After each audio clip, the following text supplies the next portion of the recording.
You can know every song under the sun, but if you play them in the wrong order, then the gig is completely cooked. You peak too early and the crowd get bored, or you peak too late and nobody stuck around to hear you anyway. Today I'm going to show you how to actually structure your set list so that the night flows and people remain engaged throughout the entire evening. My name's Alex and I've been a professional musician in Sydney for the last 9 years, 10 years. Either way, a very long time. I've played well over 1,500 gigs in that time, and one of the most important things I've learned is the structure of a set list. Now, while I prefer at the moment to just read the room and go completely off cuff, understanding the flow of how it works and how it should work is what allows me to do that comfortably and confidently so that the night flows properly. I hope this doesn't fall over. Okay, so here's a way to envision the flow of a set. We've got time on the bottom and then energy up the side. This really should be on the other side so I can do this. I'm not left-handed, so this is definitely on the wrong side. You want to start your set. You want to start with a decent amount of energy in the song, something that you're well accomplished with playing. And you want to start it like here. This is where you want to start. You want to set the tone for the room, and you want everyone to understand, okay, this guy's good. They know what they're doing. They're accomplished. They can play well. They can sing well. Everything sounds good. And then after a little while, you kind of want to keep this energy around here. You're setting the tone.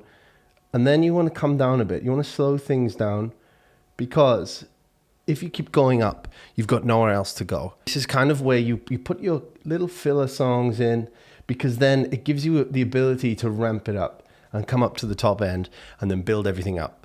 That's the perfect kind of ideal situation in a set list. You want to think of it as a roller coaster. If you shoot off straight away at the beginning, you're going to lose everyone because it'll get boring afterwards. You want to show people that you're competent and you're able to carry on this gig. And then you want to take them down, just bring them down gently, and then we ramp back up. If you're just playing a one set gig, you still need to come up and down. You need to move things around. It can't just be that same level, because that then becomes the baseline. If we stayed here for the entire time and we just stayed there, that becomes boring. Even though you've stayed at an 8 the entire time, it becomes boring because that is now the baseline. You set that as the tone. And so if you stay at an 8, while it sounds like, that's a very good thing, you're actually just making that the baseline. And so it's just becomes stale. Towards the end of the gig, this is just stale. It's been like this the entire way through. And so what you need to do is you need to bring it down in order to amp it back up so that there's more energy involved and people are, whoa, this is building, it's getting better.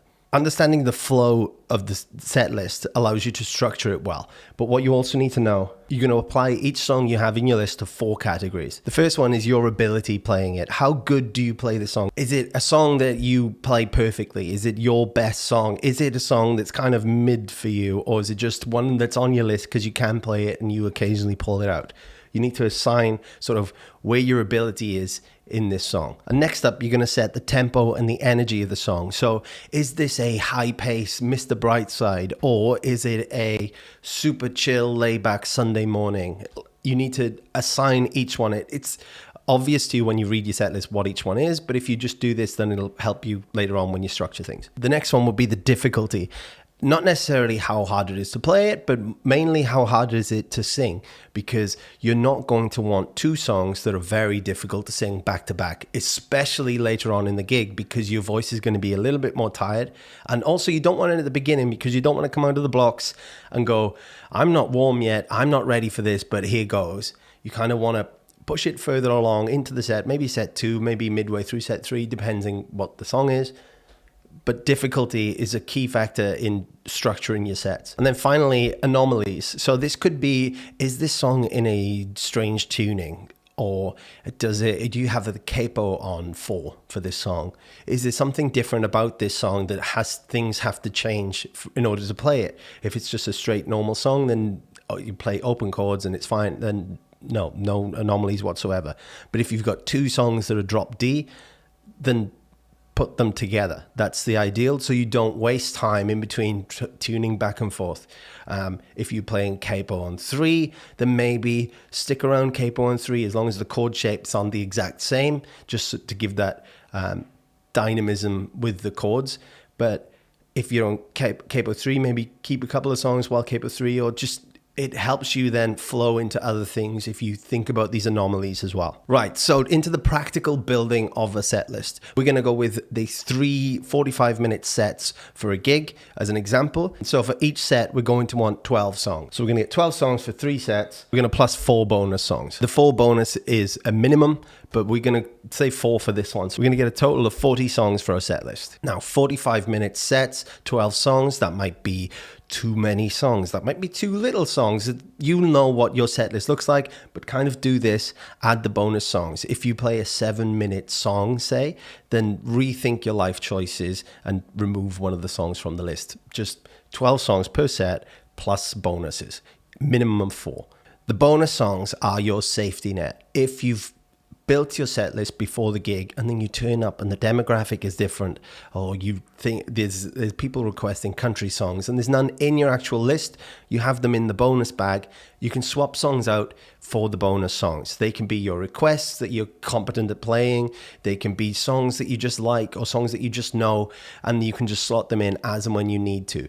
The songs that you maybe don't want to structure into an actual set, maybe you don't enjoy playing them so much, or you don't have time to play them, but having them there on the side makes you able to swap them in and out of a set as and when you need to. So what you want to do then, so you've got 40 songs that you're going to apply each of these to.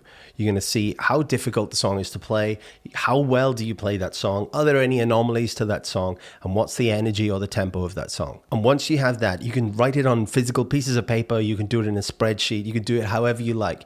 But once you've got that, you can then apply it to see where in this set that it would fit. You don't want to open up with a really slow ballad if you want to set your energy around 8.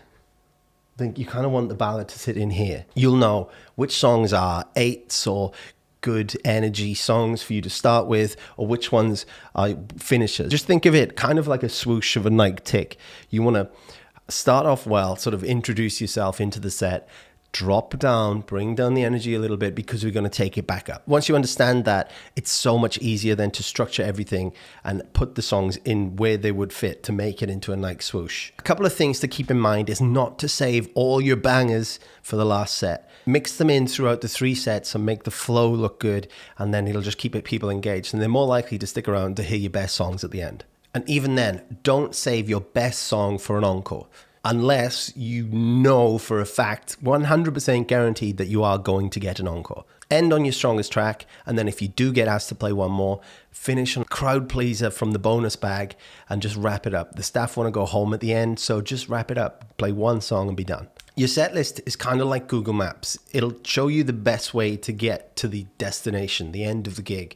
But you can at any point take a side street. You can swap in any requests at any moment, change out a ballad for a country track because that's what the crowd sort of looks like they'll want. Having the bonus bag of songs available to you and in mind will help you just draw on those regularly. And then later down the line, if you choose to, when you're at gigs, you can just come in and I've got this bank of songs and I'm just going to read the room.